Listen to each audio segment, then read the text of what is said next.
The hidden cost of always being busy, a Japanese monk's lesson. In a monastery on the edge of a mist-covered mountain in feudal Japan, there was a monk who did something no one could explain.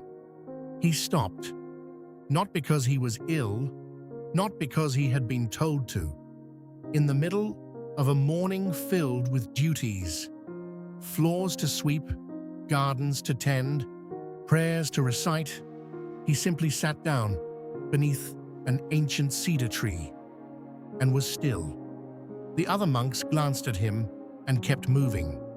Surely the abbot would correct him.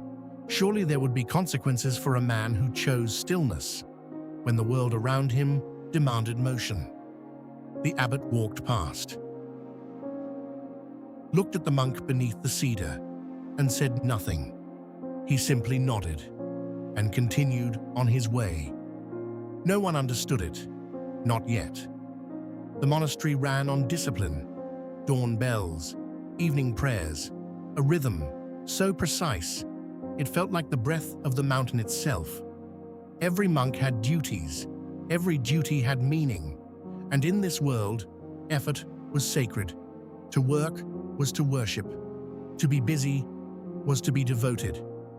Into this world came a young monk named Kenji. He arrived eager and restless, the kind of restless that looks like ambition. He swept his floors before the bell rang. He tended the garden when others rested. He recited his prayers twice, where once was required. He wanted to prove, more than anything, that he belonged here, that he was worthy of the wisdom this mountain held.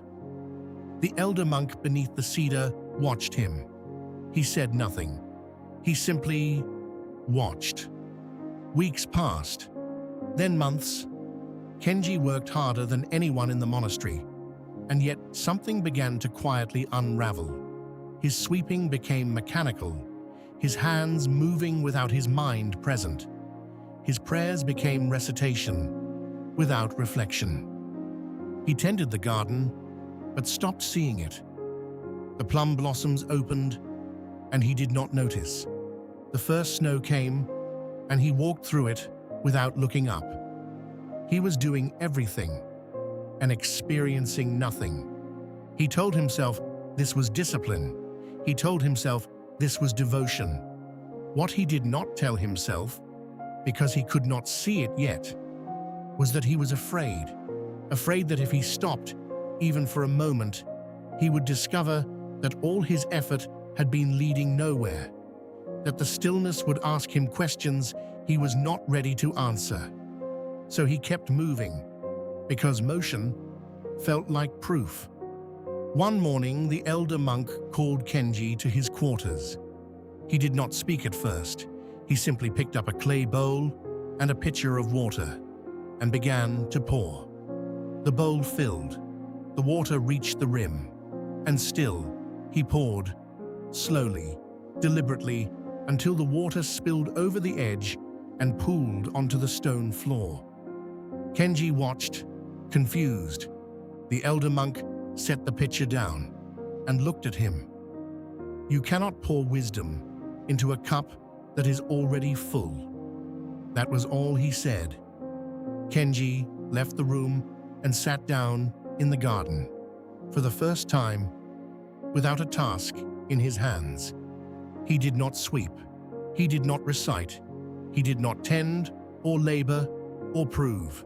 He simply sat, and for the first time in months, he looked up. The plum tree was bare now.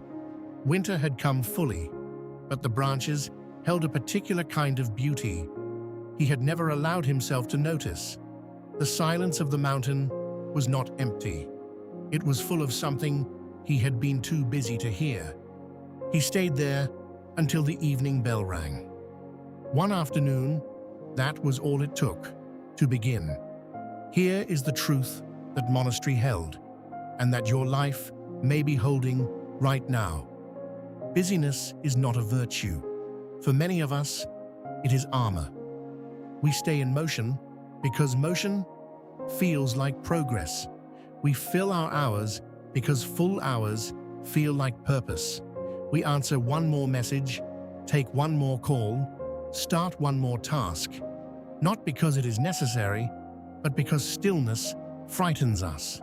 Because if we stop, we might have to sit with the question of whether all this motion is actually taking us somewhere we want to go. You have been here. The open tabs, the packed calendar, the exhaustion you wear like a badge. Because at least exhaustion means you are trying. But a cup that is always full can never receive anything new. The monk beneath the cedar was not being lazy. He was doing something. The mountain had been trying to teach him for years. He was making room. What are you too busy to notice right now? Not the tasks, not the deadlines, the other things, the ones that do not send you notifications, the conversation you have been meaning to have, the version of yourself that only appears when you are not performing productivity for an audience of one. Stillness is not the opposite of progress. It is where progress remembers its direction. Your cup is waiting to receive something. You just have to be willing to stop pouring long enough to let it. If this story stayed with you, share it with someone who needs permission to slow down today. They may not ask for it, but they will feel it when it arrives. Subscribe to One Truth Tales. Every week, one story from somewhere in the world. One truth worth carrying. That is the only promise this channel makes, and it is one we intend to keep. One story, one truth, one shift in perspective. We will see you in the next one.